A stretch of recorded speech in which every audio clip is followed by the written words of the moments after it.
Okay, so we are installing the Highlifter raked arms. We just had them powder coated blue, along with the non-Highlifter edition Sportsman shocks. We had the springs powder coated blue to match, and a 2-inch Highlifter bracket lift. So we're changing a lot of things in the back at the same time. Something you gotta watch out for on these, mine was the same way, my 850. In order to rake this axle back, the axle gets very close to the shock. So if I had designed this, I'd have got even closer. I'd have been touching the shock. But anyway, because of that, the bottom of the shock has to go back a little bit. So, 1.5 inches of rake, moving this back this way, right? This axle center line's moving. You get the shock as close as you can to the axle with these tabs, but there's gonna be some lean in the shock. It's kind of an inherent thing. A couple things you can do to help with that is put this top bracket on differently than is in the instructions. So the instructions say that this plate, right, this bracket should be on the other side of this tab, and that this bracket should be on the other side of this tab. So they want you to have these two move forward. I move them backwards. It's pretty tight to get it to fit between the frame here. I drilled this hole out a little bit just to have a little more room to get the bolt through. But this is 100% the right way to do it, because then it brings the top of the shock back and it helps it align. You don't want too much misalignment in your shock. It's bad for the bushings and it can be bad for the internals. This is decent. Also, you see I added a spacer here on the front of the shock bushing, just a shim, and that's also to help shift the shock back a little bit more. Just pro tips, you can take it or leave it.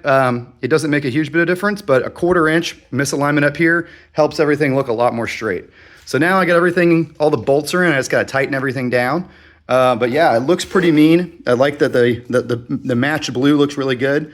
Oh, by the way, these used to have sway bar tabs on them. I cut them off, sanded it flat, and you can't even tell with the powder coat.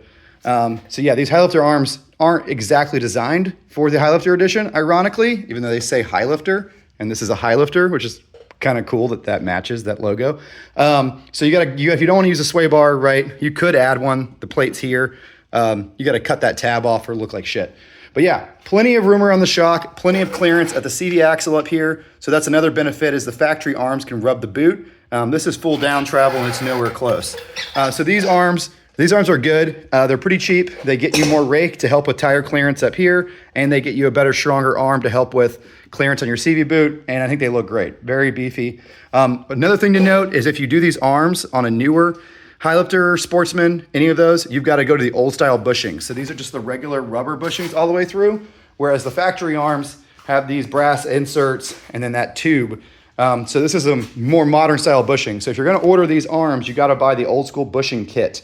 I just bought a universal bushing kit right here from these guys. It came with everything I needed to make these arms that Highlifter made a long time ago work on the newer machines. All right, so another pro tip working on these Polarises is that the nuts are kind of annoying. So these nuts are both on the rear suspension, right? They look about the same. This is a lower control arm nut. This is an upper control arm nut. One of them is fine thread, one of them is coarse thread. Yeah, don't mix that up or you'll destroy a bolt and nut.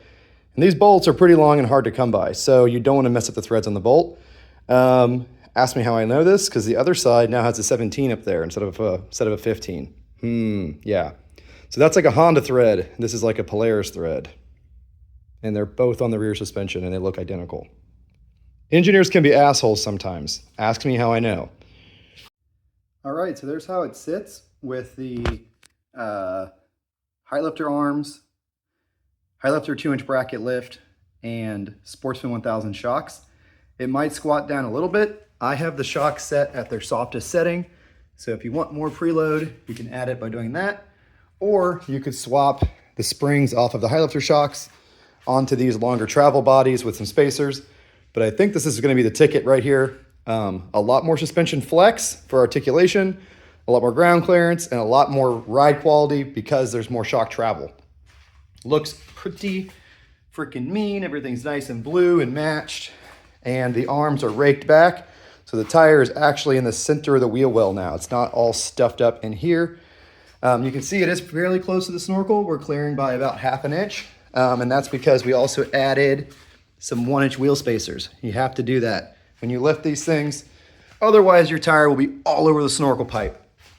But yeah, she looks mean, sitting very high in the back now. So the next thing we're gonna do is tear the whole front of it apart, Put some longer travel Cobra axles in the front and a 2-inch bracket lift on the front. And then this thing is going to be very tall and very mean. All right, so not as much to talk about up front. We just got the 2-inch bracket lift up here in the Cobra axles. The Cobra axles have a bigger inner cup, which allows them to run at a higher angle. So there's no binding whatsoever in that axle shaft, even with the lift kit. Like I said in my other video, a factory axle will bind with that lift. Not as much to talk about here. I literally just installed the bracket and the axle. These axles were a bitch to get out of the differential because they don't put any grease on them from the factory.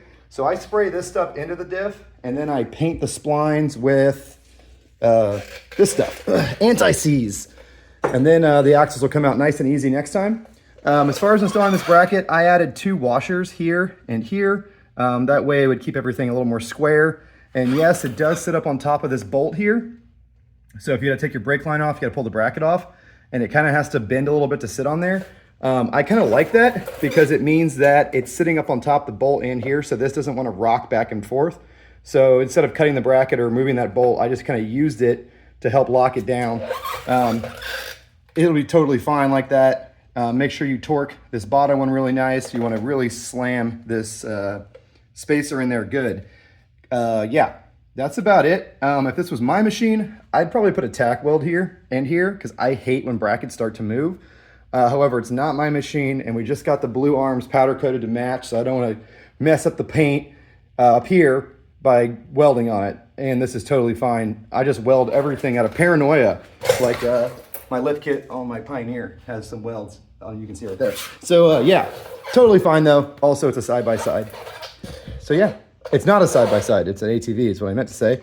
So it's a lot lighter. What the heck happened there? Oh, it's just some goo. I thought the paint was chipping. It's just some crap. Okay, never mind. All good. Big old battery in this thing, man.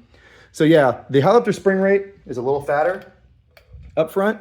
So if you end up having some rubbing up here, or you just want more ride height, we could swap that spring onto here.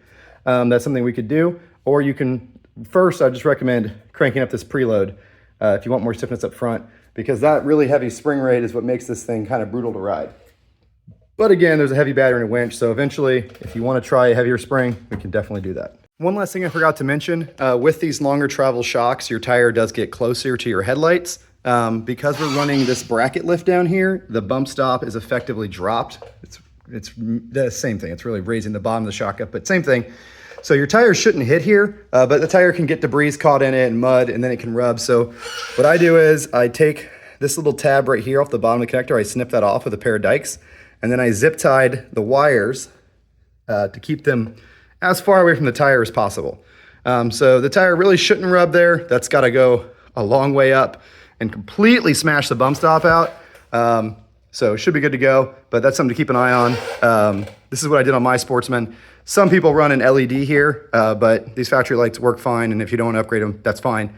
I think that'll work just fine. It was good on my 850, and I did check it with the spring off, and we've got about 1 inch of clearance there, so that should be fine. All right, so the suspension is all done. It is sitting a little bit taller in the back, but I know this particular rider usually has a cooler and a passenger. Also, this thing has a lot of horsepower, so when you floor the gas, the back's gonna squat in a mud hole. So I'm gonna leave that little bit of rake in there because I think it's probably what you want. If you wanna level it out, all you gotta do is crank up the preload up here with the tool that was included from Polaris. Jack it up first, then crank that up, good to go. I'm gonna go test it. I think it's gonna ride great like this. These shocks are way more forgiving and it's lower spring rate. So yeah, it's gonna be good. And everything looks pretty nice. Axles are all greased up. Everything else I could grease is greased. But one thing you gotta do on these machines a lot is grease the bushings and grease the splines. So they use the kind of the older school bushings where it's just like a rod like this with plastic sleeves on them, these guys.